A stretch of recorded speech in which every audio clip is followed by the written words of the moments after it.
Welcome, everybody. My name is Steve McConaughey, and I'm the Executive Director of the Global Nerve Foundation. Today, I have the privilege of speaking to Michelle Jarrard, who is the CEO of BioCircuit Technologies. Thank you for joining us today, Michelle. Thank you for having me.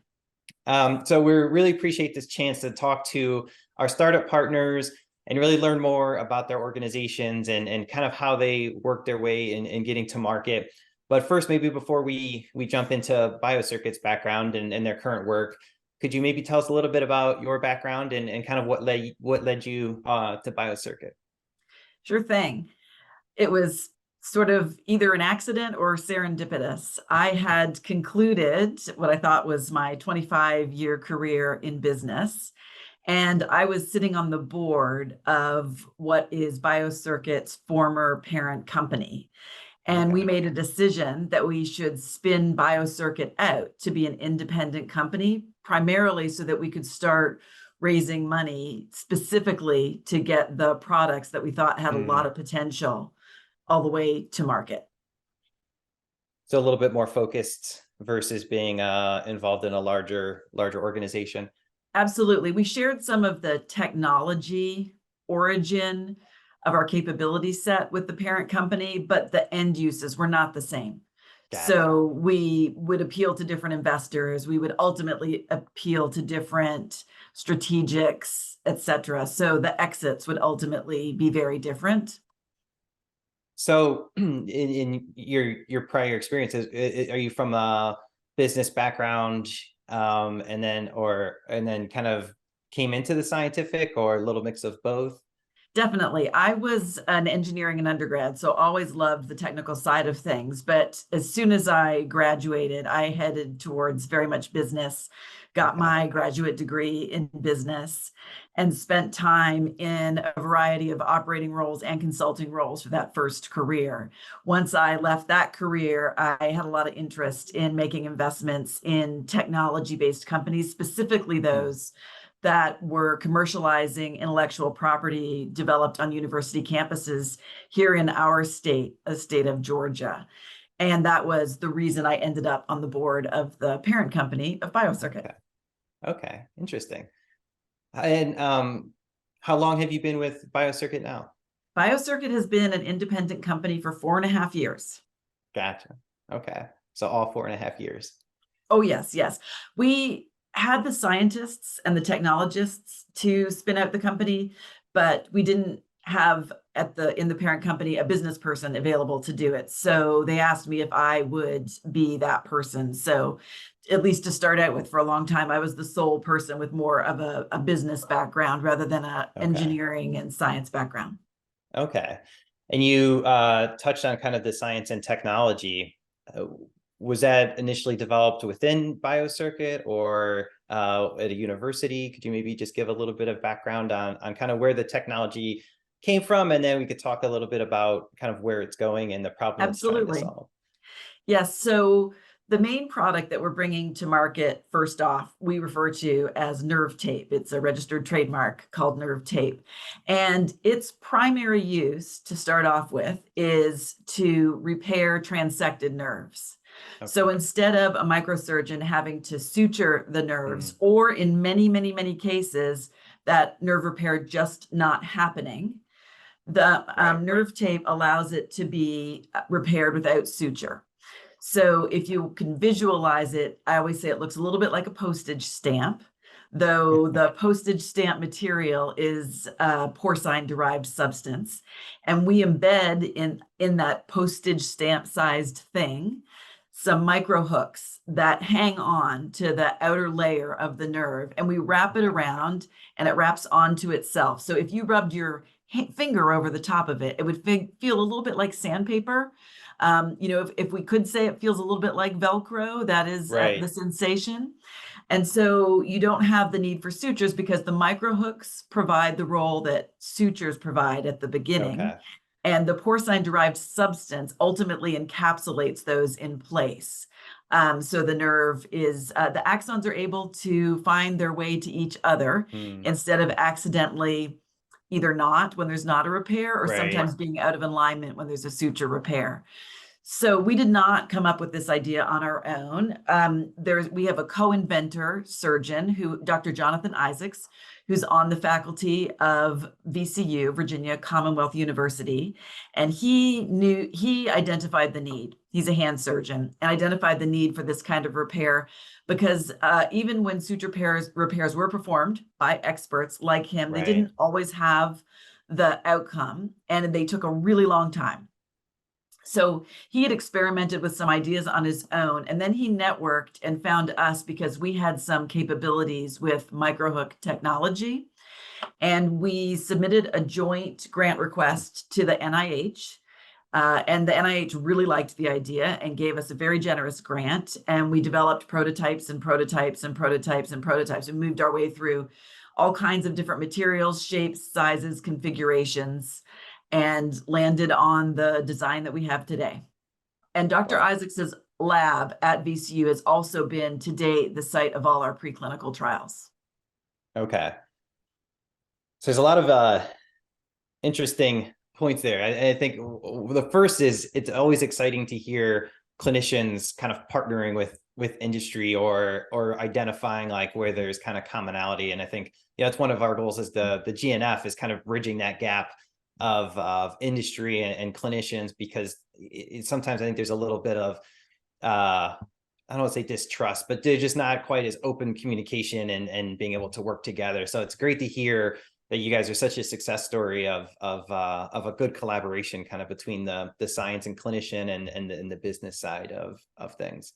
Absolutely. We all already say, and I've heard Dr. Isaac say it as well, like neither side could have done it without the other. Right. So we do not have MDs or MD capability here in BioCircuit. We aspire to remain a science and engineering company. So we don't identify the need per se, but we help design the solution. And when that's the case, which is what has borne out today in nerve tape, you stay very in sync with your end user. So you don't waste a lot of time designing something that isn't going to meet the specific need that they have. That's interesting. Yeah, that's interesting. The other part that you kind of touched on, which I'm always interested as well, being a little bit of a scientific background myself, was the ability to leverage NIH funding to kind of help drive the process. And I was wondering, for folks who might not be as familiar for the possibilities and the options that are out there through NIH funding, if you could just maybe give a little bit of background of how BioCircuit has been able to receive, and I know even more recently, just very recently, additional NIH funding. Congratulations there. You. But just kind of the process and the strategic thinking of being able to leverage that to kind of help get an idea all the way to market. Yeah, well, I wish I could take credit, but my team is, really superb at thinking through what are appropriate grant aims and communicating those effectively. And I think that's worked out to result in a really good collaboration with the NIH. We have a second product line outside of the peripheral nerve repair space where we also have had good grant funding from both the NIH, but also the DoD. So it is a big part of our strategy. As a business person, I say to them that I require that the grants we submit be very on path, because one of the worst things an early stage company can do is get off path, even seemingly if they think that it's a path for funding and covering some of the company's costs. You only have so many resources no matter what. Right. So the first grant that was funded by the NIH was out of necessity because nerve tape in its earliest incarnation was not aligned with, let's say, the product strategy of the parent company.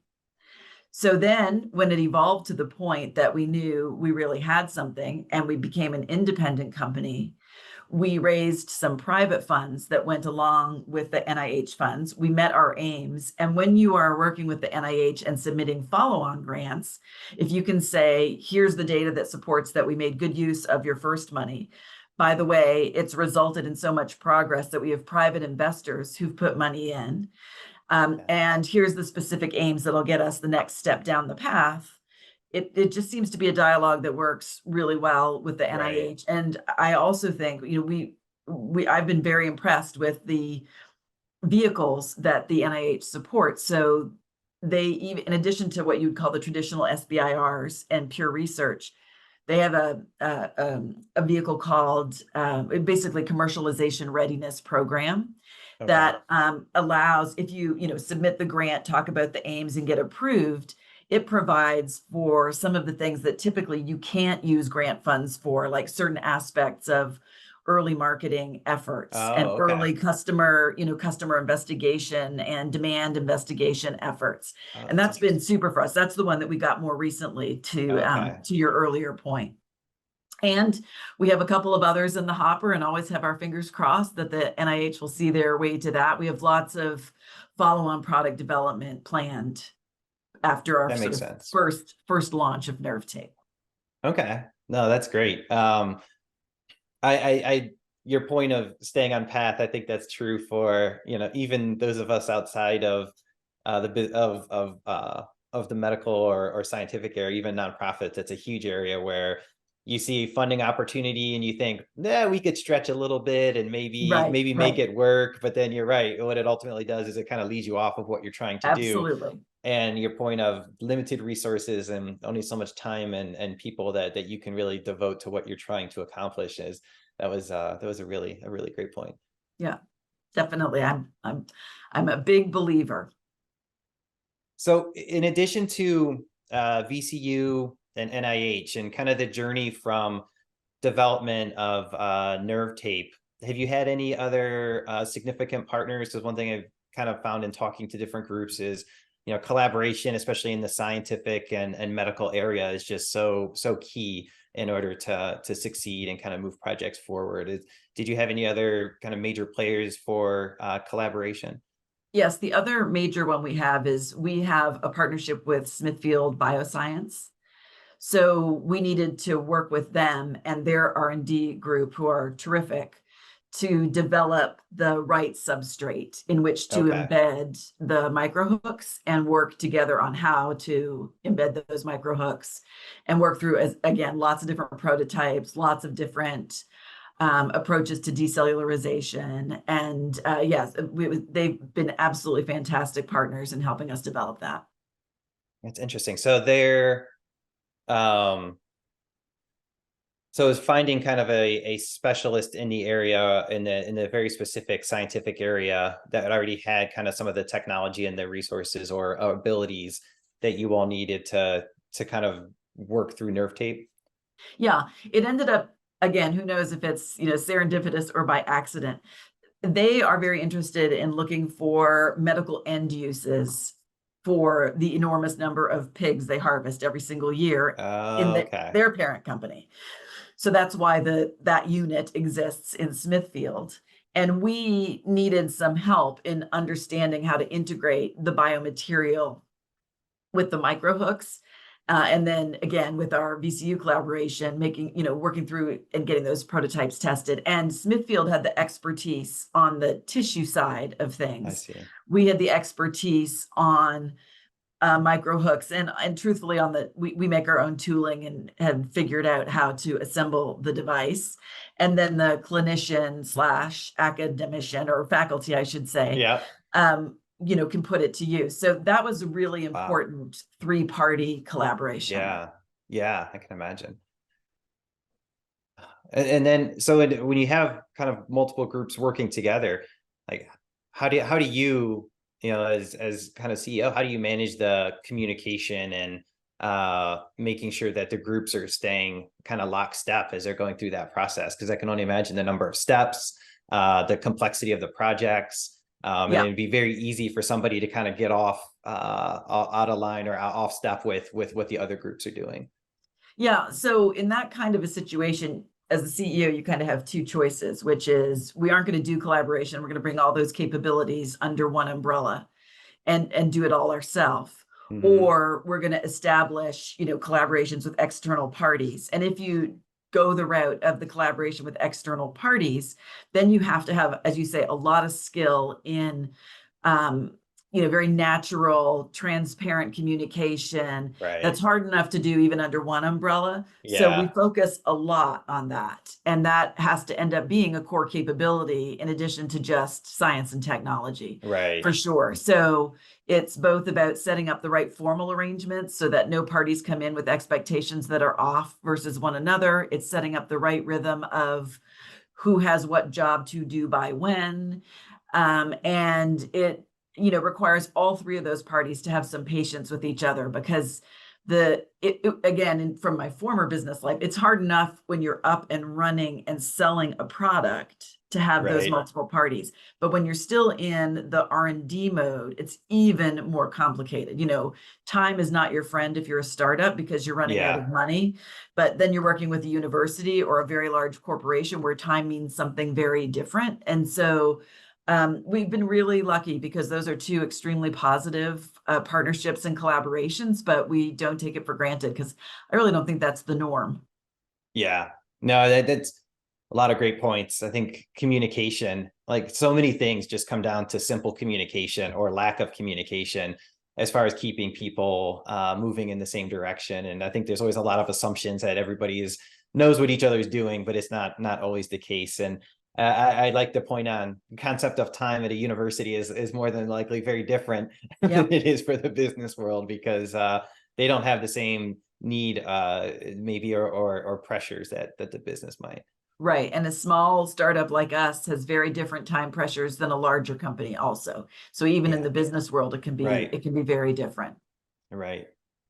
So in your I guess kind of 4.5 years with BioCircuit, like what are some of the key lessons that you've learned as far as getting the, again, kind of going from an idea technology all the way to market? Yeah, absolutely. So the things that we have learned and that we at BioCircuit talk to each other about a lot are, for one, to stay very lean from a cost standpoint. Mm, So in our business, if we hired 50 engineers or scientists to try to go faster, we wouldn't, because right. there are certain things that take a certain amount of time, no matter how many people are thrown at it. So we've stayed on the lean side really, really, really, really rigorously. And to be honest, I would do that in any startup, and it kind of Yeah. surprises me. It's made me smarter when I hear other startups do pitches about what I think about their judgment based on how they're Mm, spending their money and on right. that. The second is to stay super focused from a product standpoint. So I mentioned to you that we had a number of products that we were considering commercializing when we spun out as an independent Yep. company. And we were very explicit in our first 6 months about how are we going to decide which one is first and only, because we can only do one to start off with as a startup. The third thing is to pivot super quickly when you need to. So one pivot was, forcing ourselves to pick one product, but we were exactly 1 year old when the pandemic hit. Yeah. And that that had its own disruption at that time. But since then, the disruptions to supply chain, the disruptions to Right. workforce, the disruptions to how long things take to do that have nothing to do with your core business have it's just amazing to me what it's like running a business now versus 2019 or beforehand. And so we talk a lot about pivoting. I don't think scientists and engineers in their DNA inherently love to pivot. So that's something that I've had to sometimes force upon them. So if we've had any conflict, it's usually been around, do we change or do we stay the same? Do we change or do we stay the same? And then the final one, which is what helps us with that, is you have to listen to your audience, your user audience, all along the Mm, way. In our case, surgeons. And so we branched out early in talking to lots of surgeons and getting lots of demos and making sure that what our first product is something that's considered distinctive in its value proposition and right. breakthrough, because we're too small to sell an incremental difference. Right. So many companies can sell products with incremental improvements, and those are Hmm. certainly important, Right. but we can't do that. Our first technology off the assembly line needs to be to have an unequivocally distinctive value proposition, so that we still have to sell it, but that's different than trying to say we're experts and can sell you an incremental improvement. Right. Yeah, I will say I think as far as pivoting, as engineers, you're better at it than those of us in the basic science background. I think, you at Yeah. least have the cycle of kind of changing, seeing if it works, changing Yeah. again, seeing if it works. Whereas I feel like the scientists are very linear as far as like, one hypothesis results, and kind of working way through that system. So Yep. In the R&D mode, to me, as the business person, it's all about balancing, yeah, or sort of, I say to them, the 80-20 rule. We've got to, be willing to make our decisions based on getting 80% of the way somewhere. right. And neither scientists nor engineers like that. So looking ahead in nerve health, like obviously, the problem you're trying to solve is a critical one. Where do you see as some of the other big questions or roadblocks or things that could possibly really jump the field ahead? I feel like it's still fairly new as far as where it is and where it's going, but maybe in the next 10, 20 years, like what do you see as some of the key questions? Yeah, well, that's the thing we're most excited about, which is changing the quality of life of patients who need it. And you're right, the nerve repair space, or the interest in peripheral nerve repairs, has really been led by upper extremity surgeons. And Right. they will be our earliest adopters, probably, in my opinion, because they are most aware of, when they have another complicated surgery and it's so long that they can't get to the nerves, then a patient has a very different quality of life afterwards than if they Right. could have gotten to. And the repairs that are available now take much longer than nerve tape. But as you alluded, there's incredible additional opportunities beyond that in breast reconstruction, sort of Mm, resensation that isn't happening right now.